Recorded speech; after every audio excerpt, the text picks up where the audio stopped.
Friends, welcome back to my channel. আশা করি সবাই ভালো আছো, আমিও খুব ভালো আছি। আজকে টনদীপের ভিডিও নিয়ে কিছু বলবো। বিশেষ করে টনদীপের একটা ডায়লগ নিয়ে বলার প্রথমেই আমার খুব ইচ্ছা করলো, সম্মান দিলেই হবে না, সম্মান নিতেও হবে। এটা কি বললো, কি বোঝাতে চাইলো সেটা বুঝেছি, কিন্তু কথাটা কি বললো তোমরা কি কেউ বুঝতে পারছো? সম্মান দিলে কে না সম্মান নেয়? তোমাকে যদি কেউ সম্মান করে কথা বলে, তুমি তো তাহলে আপ্লুত হয়ে পড়বে। বাবা, তুমি তো ভাববে বাবা আমাকে যখন সম্মান দিচ্ছে, আমাকে তো সম্মান নেওয়ার কথা নয়, আমি নিজেই ধন্য মনে করব। সেখানে বলছে সম্মান শুধু দিলেই হবে না, সম্মান নিতেই হবে। কথাটা আসলে ভুল। ও কি বলতে চাইছে কি না বলতে চাইছে সেটা আমরা বুঝতে পেরেছি, সেটা কথা না। কথাটা হচ্ছে ও সেন্টেন্সটা সাজাতে চায়নি, মানে সাজাতে পারেনি। মানে সম্মান শুধু দিলেই হবে না, তাকে সম্মানের যোগ্য হতে হবে। অ্যাকচুয়ালি সঠিক, ওর মনে যে কথাটা সেটা একদম সঠিক, কিন্তু বলাটা পুরোটাই ভুল, সেন্টেন্সটা সাজাতে পারিনি। যাই হোক, হ্যাঁ অবশ্য করি, আমি যাকে সম্মান করব তাকে সম্মানের উপযুক্ত হতে হবে, তার কিছু কোয়ালিটিস থাকতে হবে, তবে না আমি তাকে সম্মান করব। আর যখন আমি তাকে সম্মান করব, অবশ্য করেই তার সেই কোয়ালিটিটা থাকবেই, আমি ধরে নেবো, তাই না? নাহলে আমার কি দেখে তাকে তার প্রতি সম্মান আসবে? তাহলে আজকে টনদীপের চ্যানেলে টনদীপ মাতৃ দিবস পালন করলো, কোনো একটা বিশেষ দিন, যে দিনে ওর মনে হলো, আমরা জানি অবশ্য করেই মাতৃদিবস একটা বিশেষ দিন আমাদের এখন ধার্য করা হয়েছে। সেই বিশেষ দিনটাতে আমরা মায়েদের, প্রতিটা মাকে শ্রদ্ধা সম্মান এগুলো জানাই। যদিও আমার এই দিবস দিনগুলোকে খুব একটা ভালো লাগে না, বিশেষ করে এই মাতৃদিবস, পিতৃদিবস, কন্যা দিবস, জাস্ট আমার ভালো লাগে না। কারণ কোনো একটা বিশেষ দিন বা বিশেষ ক্ষণ কারোর জন্য নির্দিষ্ট হতে পারে না। তাহলে বছরের সারাটা দিন কি আমি সব দিনটাকেই মায়েদের দিন, পিতাদের দিন, মেয়েদের দিন, ছেলেদের দিন বলেই চিহ্নিত করতে চাই। হ্যাঁ, দিন কোনগুলো চিহ্নিত হয়? স্বাধীনতা দিবস, প্রজাতন্ত্র দিবস, কোনো একটা নির্দিষ্ট দিন, যেই দিনগুলোতে আমরা সেই জিনিসগুলো আমরা লাভ করেছিলাম। মেয়ে দিবস, এইগুলো হলো দিন, কোনো ব্যক্তি বিশেষের উদ্দেশ্যে দিন। হ্যাঁ অবশ্য করি, শিশু দিবস সেটা একটা পালনীয় দিবস, শিক্ষক দিবস এইগুলো হয়। এই মাতৃদিবস, পিতৃদিবস, কন্যা দিবস আমার তো মোটেও ভালো লাগে না। এখন আমার ভালো লাগাতেই তো সমাজ চলবে না, কাজে আমি এগুলো খুব একটা পালন করতে চাই না, কিন্তু কি করব, সমাজের প্রতি কিছু কর্তব্য মানে থাকেই, কর্মও থাকে, সেই জন্য সেইগুলো যখন আছি একটা সোশ্যাল প্ল্যাটফর্মে, সেখানে তো কিছু কার্টসি মেনটেন করতেই হয়, তার জন্যই মেনটেনেন্স। আচ্ছা, তাহলে এই একটা বিশেষ দিনে আমরা কি চাইবো? মায়েদের সেই দিনটাকে কিছু ফেভারিট করে তুলতে। হ্যাঁ, যদিও আমি করতে পারিনি, কারণ মা আমার থেকে দূরে রয়েছে, মেয়ে আমার থেকে দূরে রয়েছে, তাহলে কে কার কোন কাকে কীভাবে ফেভারিট করবে, তাই না? কারণ কোনো একটা দিন কারোর উদ্দেশ্যে পালন করতে গেলে আমাদের তার সঙ্গটা প্রয়োজন হয়, যেটা আমাদের করা সম্ভব হয়নি, কারণ প্রত্যেকেই আমরা কোনো না কোনো কাজে ব্যস্ত, একসঙ্গে থাকতে পারিনি, কাজে দিনটা পালিত হয়নি। কিন্তু আমি তো ওই দিনটাকেই মানি না, সেই জন্য আমি যখনই আমার মার সঙ্গে মিলি বা যখনই মেয়ে আমার সঙ্গে মেলে, সেই দিনগুলোই আমাদের কাছে স্পেশাল হয়ে যায়। যাই হোক, টনদীপের কথা বলছি, টনদীপের কথায় চলে আসি। মায়ের উদ্দেশ্যে একটা কেক, মায়ের উদ্দেশ্যে একটা গিফট, এটাই হলো ওর কাছে মাতৃদিবস পালন। কারণ ও শুধু জানে লোক দেখাতে, শুধু কেক কেটে দিবস পালন। কেন, কিসের জন্য? কোনো বাঙালিয়ানা কোনো রীতিনীতি নেই।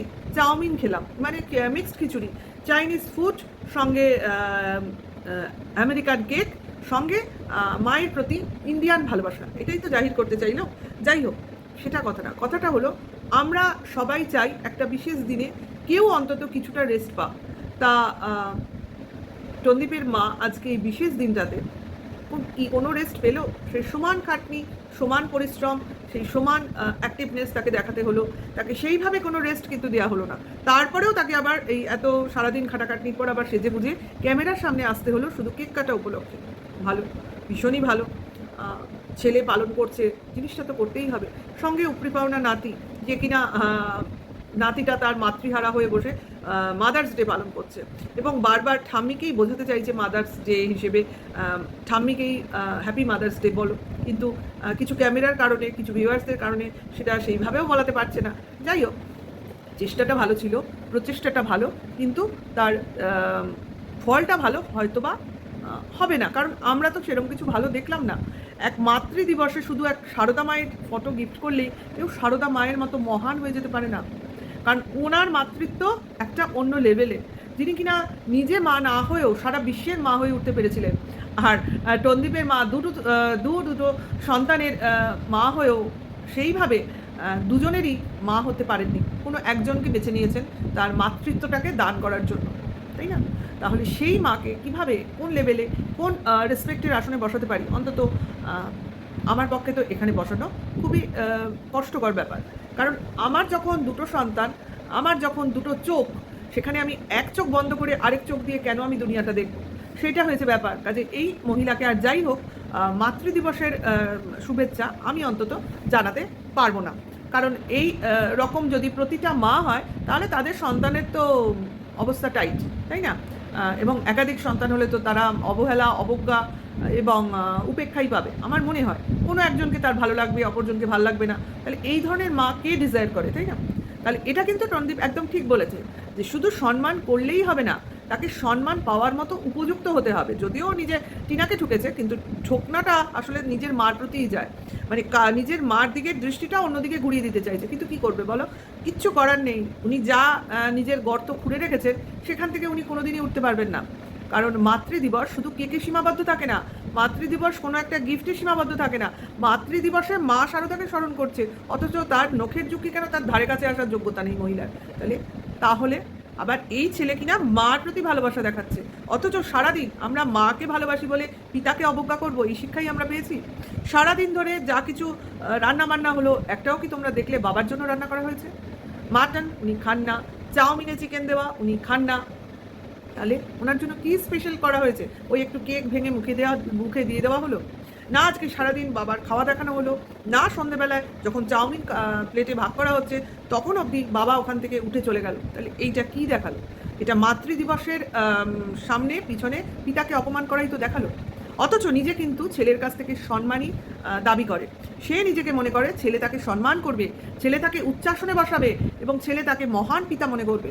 কিন্তু সময়টা তোমারও আসবে, তোমারও একটা দিন এরকমই হবে। তুমি যেরকম দেখাচ্ছ তোমার ছেলে বসে বসে দেখছে তোমার চরিত্রটা, তুমি বাবার সাথে কীরকম ব্যবহার করো, মাকে কিভাবে ব্যবহার করো, আর নিজের মাকে অর্থাৎ নিজের স্ত্রীকে কিভাবে ব্যবহার করেছে, এগুলো কিন্তু সমস্ত যেগুলো দেখছে সেগুলো তো সামনে দেখছেই। অবচেতন মন এগুলো ক্যামেরায় মানে পিকচার নিয়ে রাখছে, যেটার মানে ছেলেটা হয়তো বুঝতে পারছে না। কিন্তু একটা সময় আসবে যখন কিনা এই পিকচারগুলো কিন্তু মন ক্যামেরায় থেকেই যাবে, পরে সেগুলোর অর্থ বুঝতে পারবে এবং তখন নিজেকে নানান প্রশ্নের সামনে দাঁড় করাবে। এবং অবশ্য করে তার মার উপর যে যে ঘটনাগুলো ঘটেছিল প্রতিটা ইনসিডেন্টের প্রশ্ন করবে, এই বাবাকেই সেই প্রশ্নের উত্তর দিতে হবে। কে বলতে পারে যে চাকা পুরো ঘুরে যাবে না? কারণ আমরা তো জানি পৃথিবী ঘোরে, পৃথিবী গোল, যে বিন্দু থেকে স্টার্ট করে সেই বিন্দুতেই ফিরে আসে। কাজে কোনো জায়গা উপেক্ষিত হয় না এবং ঘটনা অবশ্য করেই আবার পুনরাবৃত্তি হয়। এমন নয় যে ঘটনা ঘটে গেছে সে ঘটনা শেষ হয়ে গেছে। আমরা জানি প্রতিটা ঘটনারই পুনরাবৃত্তি হয়। এগুলো হচ্ছে আমাদের মহান দার্শনিকরা আমাদের এই প্রসঙ্গে অনেক কথা বলে গেছে যে কোনো ঘটনাই বিনা কারণে ঘটে না, কোনো ঘটনাই একবার ঘটে থেমে থাকে না, প্রতিটা ঘটনার পুনরাবৃত্তি আছে এবং এগুলো ওই প্রতিফলন প্রতিসরণ আলোর মতো ব্যাপার। প্রতিটা জিনিস প্রতিটা কারণেই ঘটবে এবং আমাদের সেই জিনিসগুলো হয়তো আবার পুনরাবৃত্তি দেখতে হবে, রিক্যাপ হবে এবং অবশ্য করেই এদের পাপের শাস্তি পাবে। এই ভণ্ড স্বামী এবং কপট পিতা এগুলোই এর পক্ষে প্রাপ্য। কারণ টনদীপের প্রতি সম্মানজনক কোনো উক্তিই আমার মনে আসছে না। একটাই কথা, একটাই ওয়ার্ড যেটা কিনা অত্যন্ত লোভী, ওর সঙ্গে স্যুট করে যায়। সমস্ত কিছু ব্লগিংয়ের কারণ মার প্রতি ভালোবাসাই বলো, ছেলের প্রতি ভালোবাসা বলো, বা ভিউয়ার্সদের প্রতি আনুগত্য বলো, সমস্ত কিছুই হচ্ছে টাকার মূল্যে বিচার করে।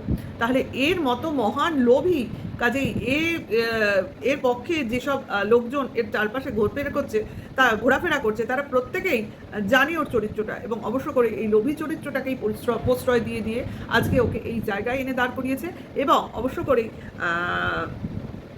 একেই ধরে বাদবাকিরা নিজেদের আখের গোছাচ্ছে এবং অবশ্য করে শেষ অবধি একে ধরেই শেষ করে ছাড়বে আমার মনে হয়। কারণ আমরা শুনলাম বা জানতে পারলাম যে আগামী 24শে মে সম্ভবত কিমার একটা কেস উঠেছে। তো সেই কেসের যে খরচা অবশ্য করেই আমার তো মনে হয় কিমা টনদীপের কাছেই দাবি করবে।